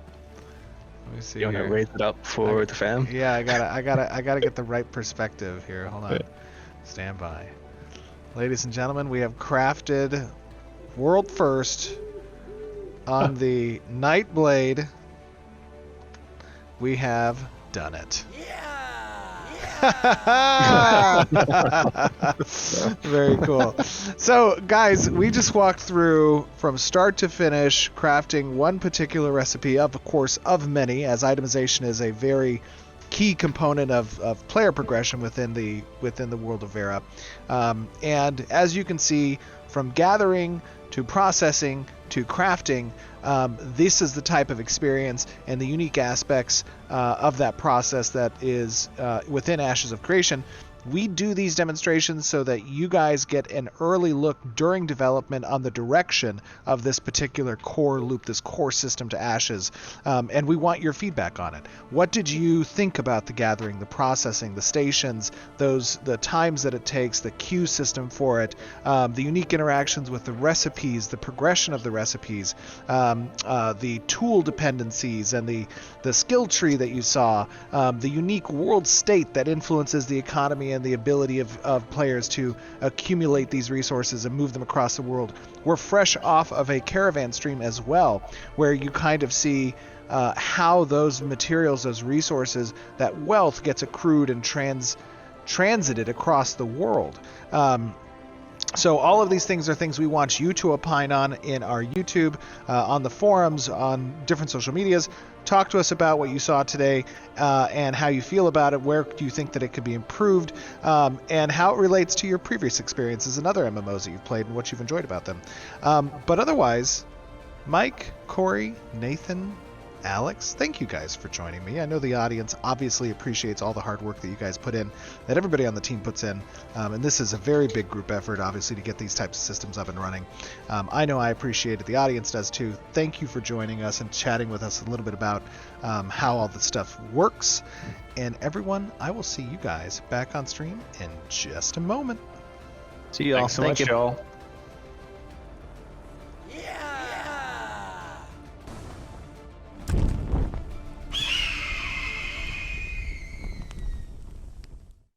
Woohoo! We hope that you all enjoyed that. Lucy did. She was watching with bated breath for every single moment, weren't you, Lucy? Lucy's ready to But get out there and craft. are you ready to craft? Do you want your own sword? I think she does. But of course, we do have some questions that we noticed from chat. Our wonderful community managers have been pulling those in. But while we answer those, I will have the video up, just kind of like playing in the background, so you can kind of relive all the crafting goodness. But for the first couple are more reiterations, because we did answer these questions in the stream, but I think that it wasn't clear because people have been keep asking it post that. So the first one Sure. was, how many people can use the crafting stations at once, and is there a queue to use them? So as it stands now, crafting stations and processing stations that exist within nodes are unique to the player. So meaning there is no limitation on who and how many people can use a crafting station within a node. That's different on a freehold. Freehold, it shares the queue. So if you have family members that are wanting to use the processing stations on your freehold, those queues are limited on a per job basis, right? Whereas in nodes, because they don't go to the highest tier possible of processing, those are personalized. So you saw when I was doing a number of different processing actions, I had my own little queue section up above where I could have 3 jobs running at sequentially. Now, upgrades in the node can change those things.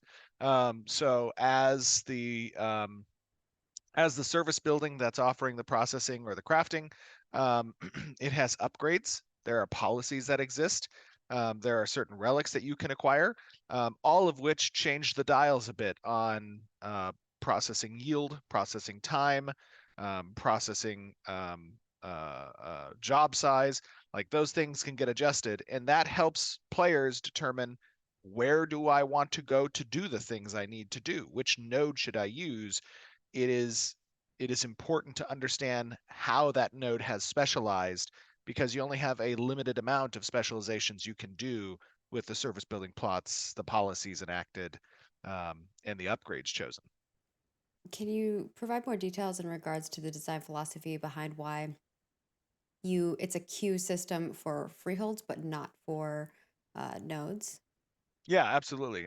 So on the freehold, processing can achieve the highest levels of processing. That's where the highest levels of processing occur. Nodes can only go up to a certain level of processing. Now, we want to be able to throttle the amount of resources that can be processed at any given time in response to the fluctuation and flows of the economy, right? So we want to make sure that the economy is kind of a bigger ship when turning, than being able to immediately start processing everything at once and get new resources out as the flow of supply and demand changes within the world. And because again, that's at the highest levels of processing, and you're sharing the available queues that exist at those stations, it's going to take time, and it's going to take a long time for the higher level materials. All right. And then the next one here is more of a commentary in regards to, there's been some mixed conversation in regards to this. And I think in the past, we've also done a whole feedback thread and report on this topic specifically. But why did you go with a spatial inventory system for resources? Sure. Yeah, absolutely. That's a great question. So obviously there's a number of different methods that we can use in an effort to mitigate or again throttle the amount of success that players can have in any one trip out in the world. Right now we're using a combination of three things. We are using progression gating through your profession level, right? So you need to have a certain level to access certain resources. We are utilizing the spatial inventory space as a limitation on how much things you can gather before you need to go back to town. And then lastly, we have a tool predicate where you need to have a tool that is relevant for the resource you're gathering, and those tools have a decay value after each use. Weight is obviously an approach that we could take if we wanted to limit. However, the spatial system works in concert with a number of other types of systems. For example, we want to have itemization drop on death, specifically as it relates to material items. And we want there to be an additional layer above just weight that introduces complexity. And where there is complexity, there is choice, and there is strategy, and there is planning required on behalf of the player in order to set themselves up for the best possible success in certain situations, right? And so situationally, it's unique which bag type you choose. This also gives us a unique progression realm within bags themselves, so that bags are catered towards a specific quote unquote weight class, and that is augmented by the spatial component, right? So as you introduce not just the weight aspect that you would normally see through stack size, but you also have the grid formation of the spatial aspect to again make it a relevant choice when you're leaving town which bags I'm going to have equipped. And we want to have a deep progression in bag choice as well, because it not only interfaces with the resource gathering, but also the PvP aspect of things, and players can cater themselves towards one of those directions. So, with a broader appeal that the game design provides through having these multiple progression loops that are somewhat disparate in interest, some being PvP, some being PvE, some being crafting oriented, this all provides a matrix of decision making on behalf of the player that I think yields a compelling gameplay loop. And so that's why we're going to do it. Now, it's important to note, once again, this is alpha, which means that these concepts that live, up here and get down into paper, then get down into implementation, there is still an iteration phase that exists after the implementation. And so when we get into Alpha 2 and when we test these things, we are going to fine tune them, and sometimes they might be completely changed. That's just the nature of an iterative process. And so we need to understand right now, while you're seeing this in action, it's going to be different when players are hands-on. And we'll be collecting all that information, all those logs. We'll be querying how players interface with these different systems. And we'll also be, very importantly, the next step, collecting feedback directly from the players about these types of systems and whether or not they hit the mark and how they need to be fine-tuned in order to do so, or wholesalely replaced. So I would say, as players are participating in Alpha 2, get a feel Uh-oh. Did I lose you? systems and provide the feedback, and we'll see how. Did I lose you? Can you hear me? You're good now. You froze for us for a Oh, moment. I was like, my oh bad. no. My bad. So yeah, I don't know where I left off there, but that's Basically, you were asking for feedback. Definitely share yes, feedback. exactly. We actually have a forum thread already up, so please do so. I'll remind you guys at the end as well. But yeah, good. There Cool. were some kind of tangential questions in regards to what you were just talking about, Sure. specifically because people were wondering um, about crafting bags and different types of bags, and can like crafters create those bags? Yes. And the obvious answer is obvious. Yes, yes, absolutely. That is a wholesale crafting area. So Yes. the next one here is in regards to alt characters. How do we feel about people? Because we provided some details in regards to how many professions and processing classes and things of that sort that you can Hmm. personally be on per Yep. character basis. What if I create alts that have those so that I can cover all of it? Is that something that we're okay with as a company, or how are Yeah. we Yeah, combating that? I think so. I mean, look, this is, this is entirely a subjective viewpoint, of course, but in my opinion, if the effort necessary to progress a character to the point where you have access to those types of things um, is parallel with the effort it takes for your main character to do those things, then that's a choice that you're making, and you're splitting your game time efforts towards two different characters, and presumably so. That's a bit of an asymmetric balance point that gets provided. I think that's fine. And I think that, when we design the game, we design with that in mind as well. And that's why we have certain restrictions on the number of Grandmaster professions that one particular character can do. Now, when we want to extend those restrictions out from a character basis to an account basis, we do so. And we do so particularly with housing. That's an additional level of limitation that's going to mitigate some of the alt atmosphere for, let's say, owning a freehold, right?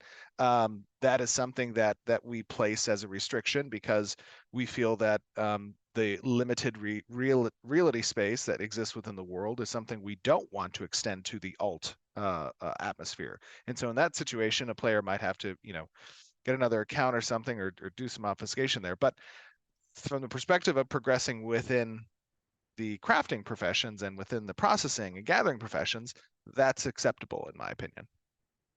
Okay. And then the next one here is will gathering and its noises increase the range the monsters will notice you? So if you aren't being so stealthy and you're harvesting things and chopping down wood, are creatures going to like perceive that? Sure. That there has been some discussion about that in the past. We have not yet gotten to the types of unique perception behaviors that we want NPCs to have. Right now, they're relatively rudimentary in their perception, although it is what players would come to expect in the majority of MMOs they've already played.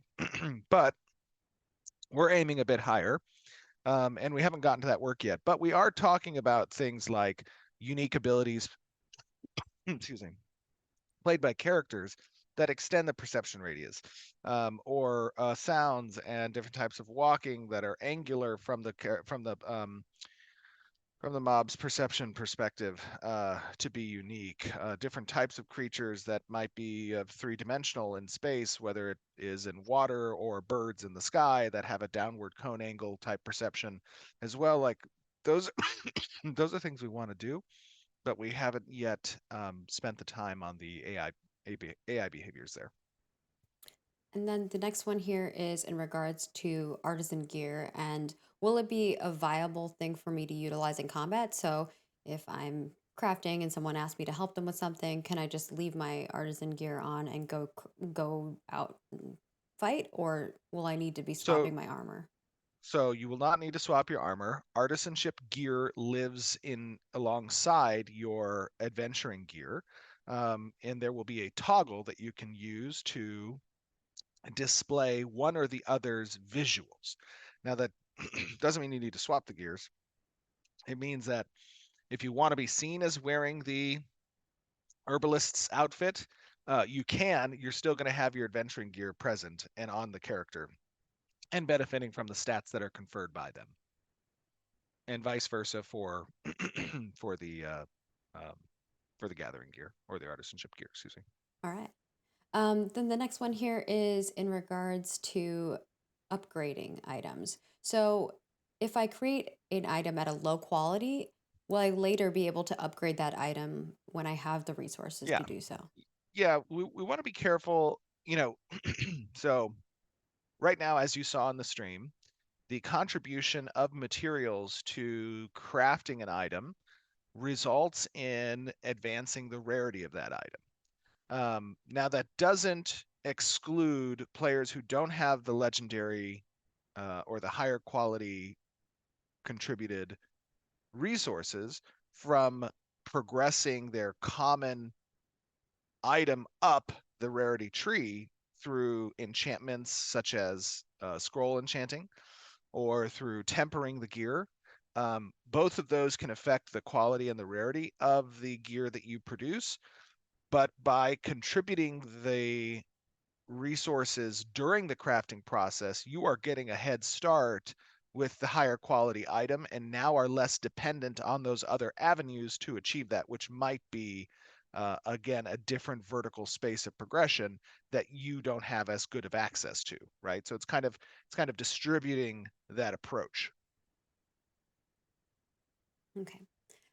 And then this is probably one I noticed a lot from more of our long-term fans who have been with us and on this journey for a really long time.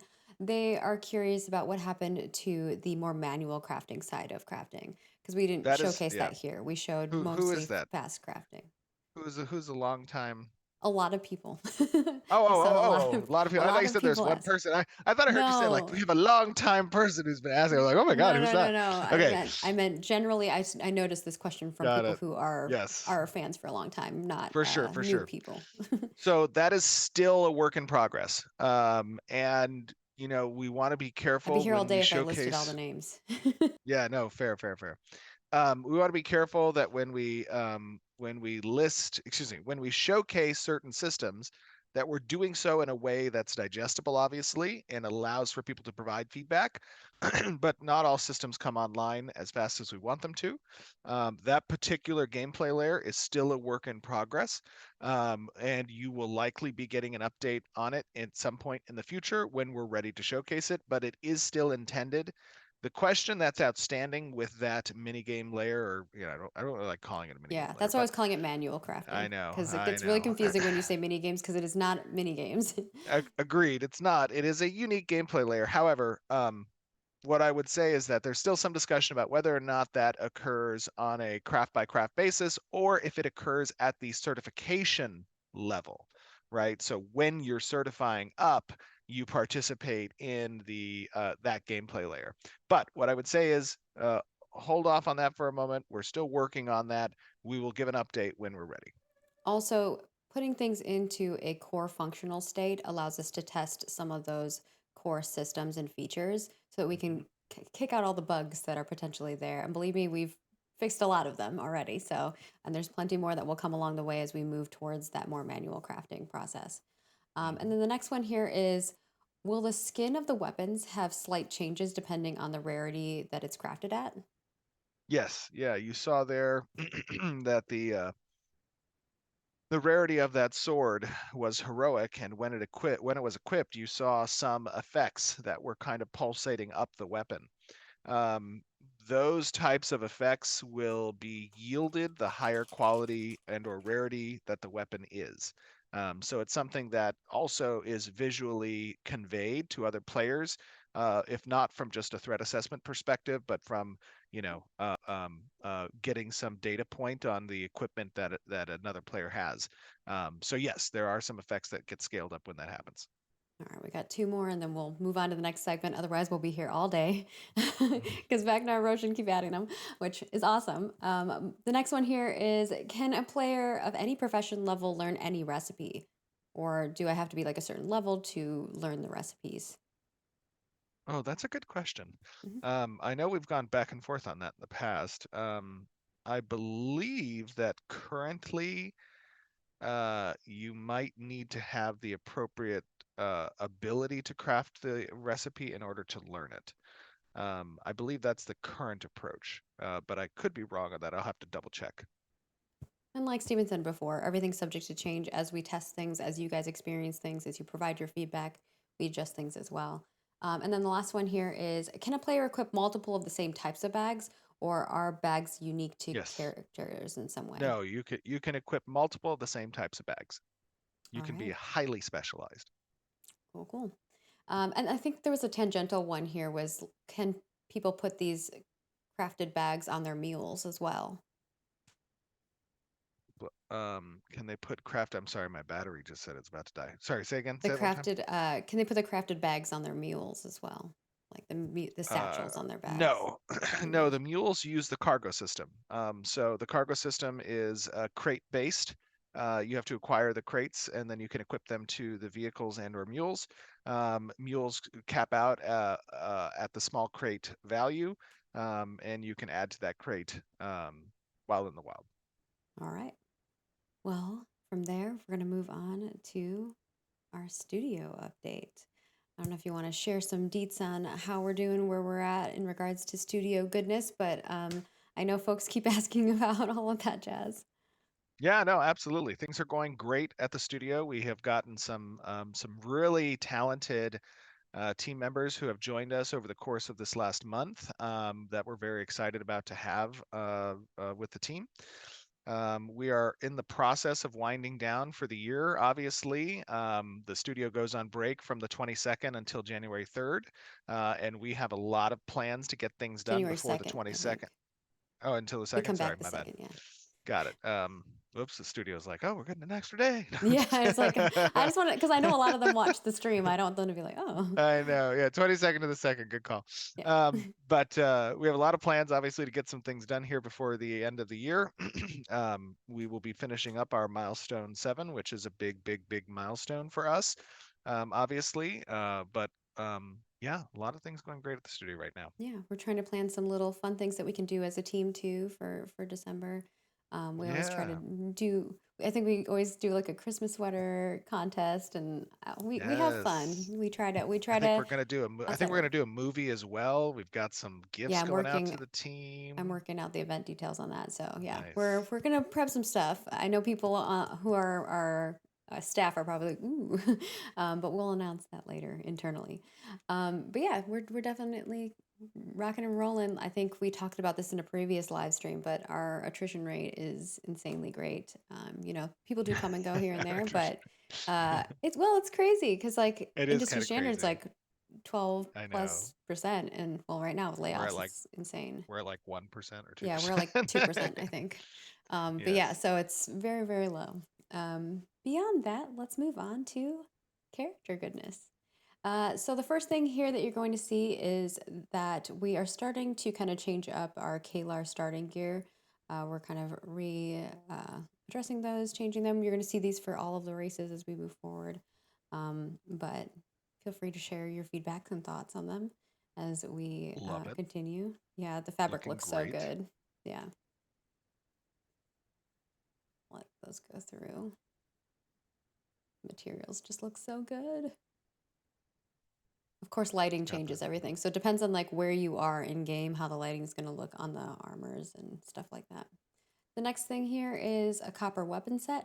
You're probably going to see these for every type of material. So I think you've seen some of them from previous materials too in the past.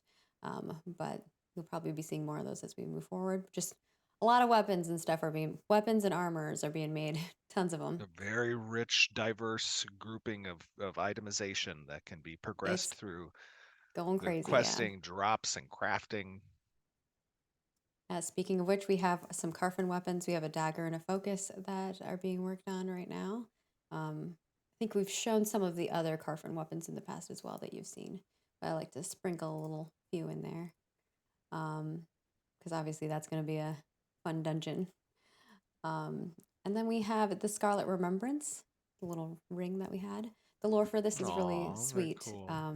So if you haven't read it, I would highly recommend. And then we have the Fey Guards, which this one was of contention. Some people loved this set and some people didn't. But now you're seeing the 3D render of it, which Looks great. yeah, it's different too, which I think is fun. Mm-hmm. And then we've got the Bloomfest, which is from that same set. Oh, love Which it. is beautiful. And then Who we did go. this one? This one, Bloomfest, was our wonderful intern, Marlene. Oh my Yeah. God. Marlene. Get a shout out, Marlene. Very cool. And then we have the mature drill spider. This isn't a T pose, so the little spiky thing is, would be up, not flat like that. And then we have the rain rock fawn.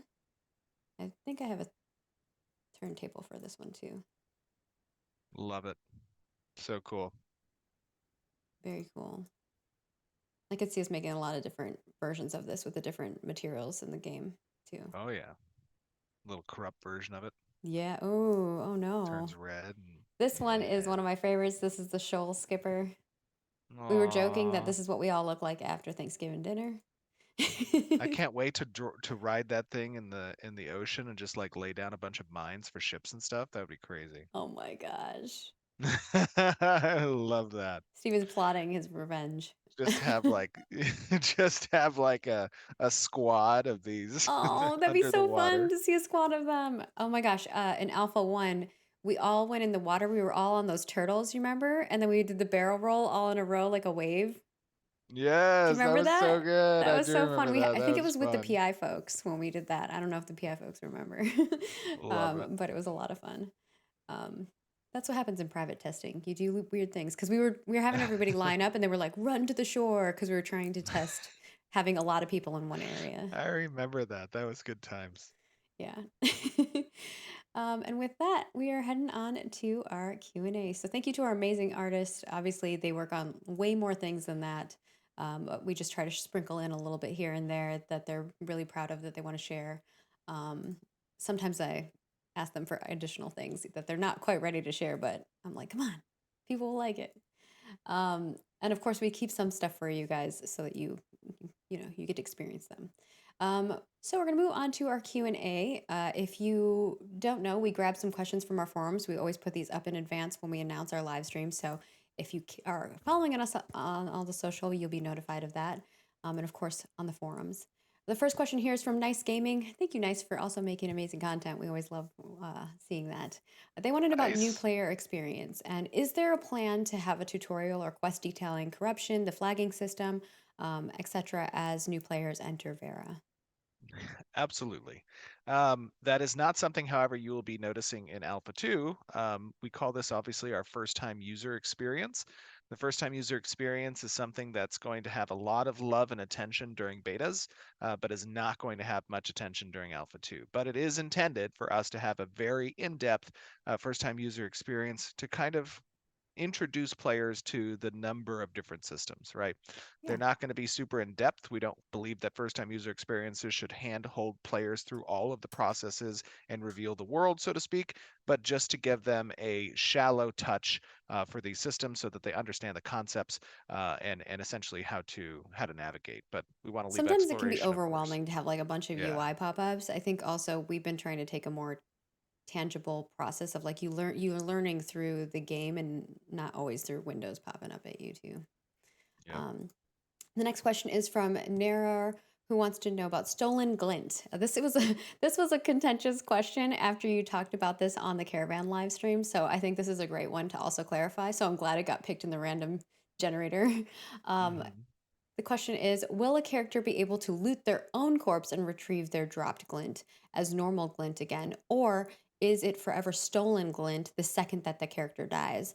Does this also mean that if my friends loot my body and gives me my glint back, it's considered stolen? I think the problem here was that you die and then your glint becomes stolen glint, but then if you loot it, it's weird for it to be stolen. The glint does not become stolen on death. It becomes stolen on looting. And As if long as you're it's able, not you, right? correct, yeah. If you're able to loot your own body, it will not be converted into stolen glint. If, however, another player, regardless of their affiliation, loots the body, it will then be converted. The glint will be sunk, and the stolen glint will replace. Your friends can steal stuff from you. It is true. Mm-hmm. And of course, the next one is from Lashing, and they want to know about NPC levels. Will mob level keep scaling past player max level as an indicator for power level? I think this is more in regards to at high level, will there still be challenging combat for me beyond that? Wait, so what's the question? Will mob level keep scaling past the max player level? Yes, yes. When the game, both in Alpha 2 and when the game launches, there will be monsters whose technical level is above that of the cap. And the intent there is obviously, again, to provide some level of challenge that exceeds a comparable level challenge rating. Yes, that is expected. All right. And then Neurotoxin wants to know about crafting agency. What percentage of an item's specifically like a weapon that hits corruption target or corrupted targets harder will be defined specifically by blueprint, material, character, skill, the station and region where it was crafted, and by the player's own selective inputs. So I think this is a pretty meaty question, but just I guess kind of breaking it Yeah. up. Where do the power elements come from percentage wise per uh, the different elements of crafting? Well, a big chunk of it's going to come from the static recipe value, right? That's going to drive a lot of the stat block.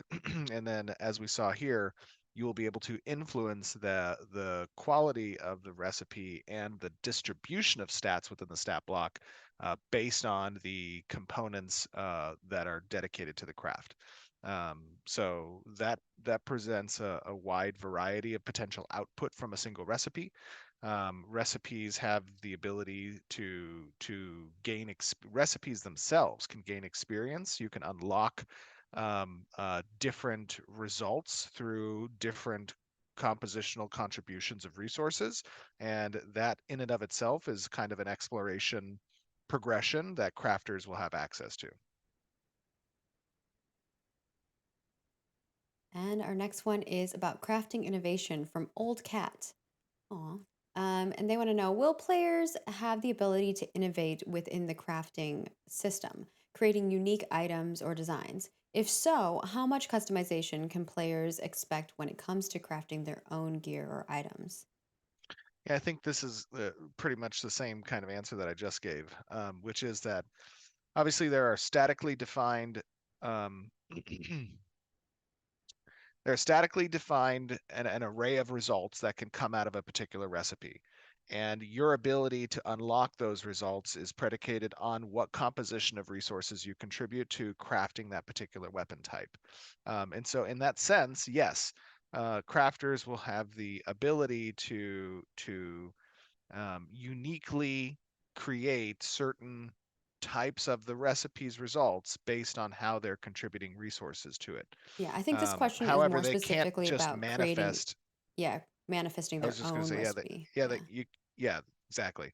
The result has to have a corresponding recipe definition, and so in that sense, it isn't completely customizable to the point where the player gets to uniquely create these particular items, but rather they are discovering what creations are possible with each recipe type.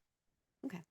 And then I'm sorry if I say your name wrong. Just DM me in Discord or something and or forums and let me know how to actually pronounce it. Moluxtos. uh, they want to know about crafting recipes. Will the recipe book be account bound or player character bound? Will there be account wide sharing recipes? So can I share my recipes with my other characters, or do I have to do them per character?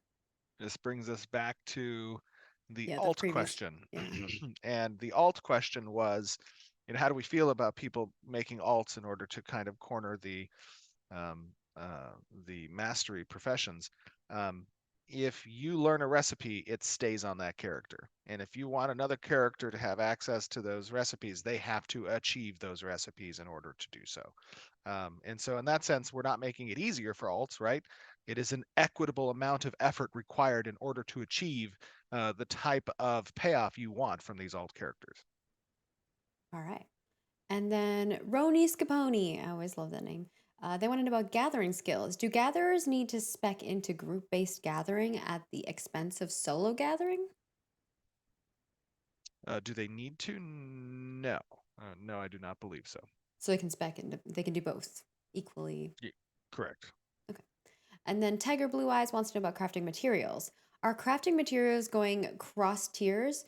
For example, using high level material in low level recipes or low level materials in a higher level recipe? Is that allowed?